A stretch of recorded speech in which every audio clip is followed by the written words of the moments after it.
Assalamualaikum warahmatullahi wabarakatuh.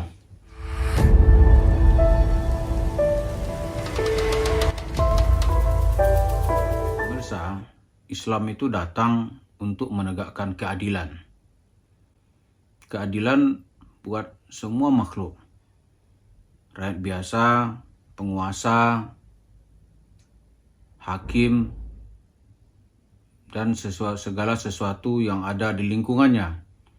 Itu semua masuk dalam jangkauan syariat Islam. Nah, sekarang mumpung lagi ribut dalam soal mubahalah, kita akan melihat cakupan hukum Islam itu apa saja sih bentuk penyelesaian yang bisa memberi keadilan kepada kedua belah pihak. Orang yang dirugikan dan mereka-mereka yang dituduh berlaku zalim. Dalam video yang lalu setelah kita bahas, salah satu bentuknya itu adalah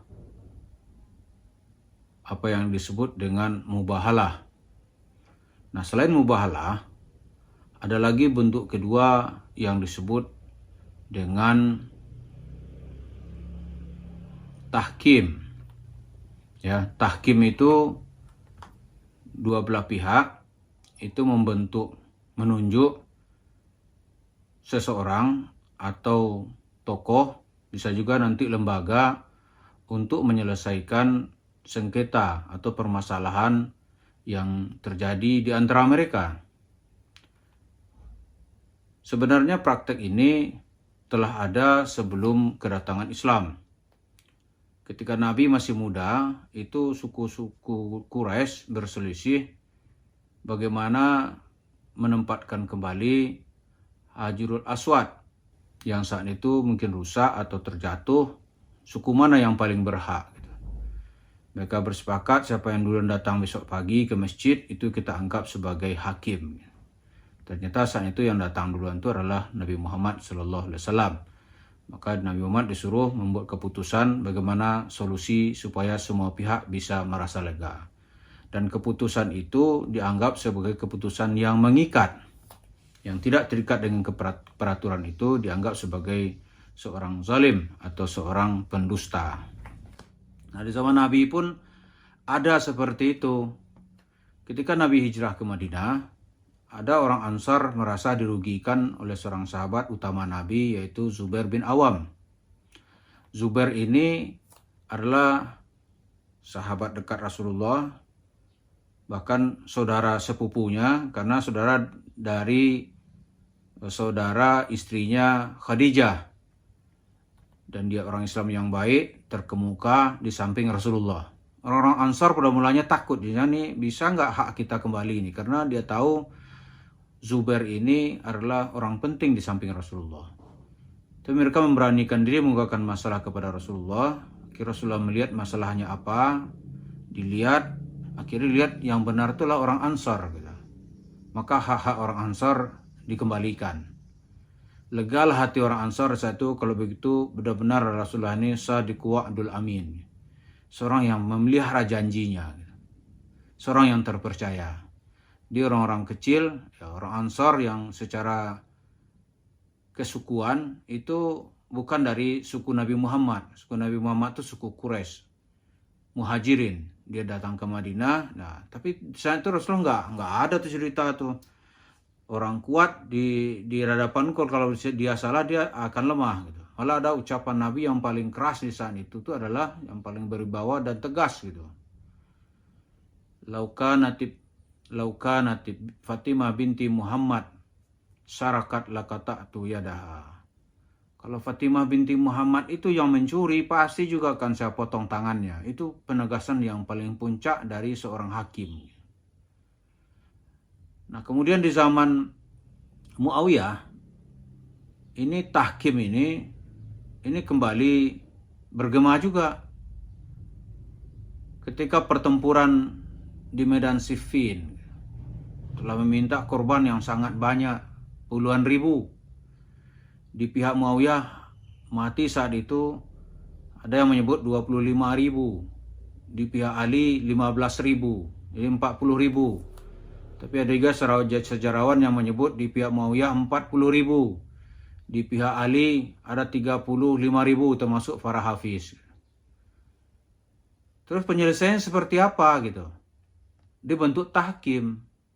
Karena kedua-duanya ini tidak ada saling pengakuan. Ali menganggap Muawiyah itu sebagai bughat, ta'ifatun baghiyah gitu. Kelompok pembangkang. Nah, sementara Muawiyah tidak akan mau baiat kepada Ali kecuali pembunuh Utsman itu diadili. Nggak ada lembaga yang bisa menyelesaikannya. Perang. Nah, dalam perang itu juga nggak ada penyelesaian gitu. Akhirnya Muawiyah di saat itu mengangkat Al-Quran. Walaupun pada mulanya Ali mengatakan itu tipu aja itu. Tapi pengikut-pengikutnya minta perang ini segera diakhiri. Maka disepakati membentuk sebuah badan yang bernama Tahkim. Muawiyah mengutus sebagai hakimnya, tahkimnya ini Amr bin As. Nah, sementara Ali mengutus orang Ansar. Dan ini berunding selama beberapa lama gitu. Berunding berapa lama bagaimana menyelesaikan sengketa ini. Dalam perjanjian itu kita lihat dalam sejarah pihak Ali merasa dicurangi. Maka Ali diberhentikan sebagai khalifah dalam perjanjian itu. Nah, ini kita lihat itu namanya tahkim. Jadi itu penyelesaian ketika negara, ya kalau zaman sekarang ini penyelesaian antara dua suku misalnya. Seperti suku-suku yang suka berperang kan juga penyelesaiannya seperti itu. Tidak bisa kita pakai misalnya suku-suku di Papua. Ini saya masih ingat ketika Yusril menjadi Menteri Menkumham gitu. Dia memakai cara model tahkim ini. Cara tahkim bagaimana menyelesaikan pertikaian antar suku. Nah, itu terakhir Yusril bilang, ini syariat Islam. Nah, sekarang Isu Mansur kemana-mana teriak syar'i, syar'i. Nyari uang syar'i, umat Islam biar bangkit. Itu diajak dia berhukum kepada hukum Islam. Dia nggak mau. Takut dia. Nggak berani dia. Kenapa? Karena emang dasarnya dia itu hanya mencari uang. Tidak untuk kehidupan Islam. Kalau untuk kehidupan Islam diajak bertahkim, tentulah dia orang paling pertama yang memenuhi seruan tahkim ini. Toh tahkim itu kan yang pertama memang bukan faktor negara tidak terlibat, tapi keputusan ini mengikat gitu. Ajak-ajaklah gitu. Mereka nggak mau. Jadi selain mubahalah, ada lagi nanti namanya tahkim. Mudah-mudahan membuka wawasan kita tentang tahkim ini. Semoga kita menjadi makin luas wawasan kita, melihat bahwa Islam itu bukan seperti agama yang digambarkan oleh orang-orang orientalis sebagai agama yang sadis, seram, dan tidak berperi kemanusiaan. Bukan. Islam itu penuh agama rahmat, damai, dan sangat menawarkan solusi yang melegakan kedua belah pihak, termasuk nanti dalam berperkara.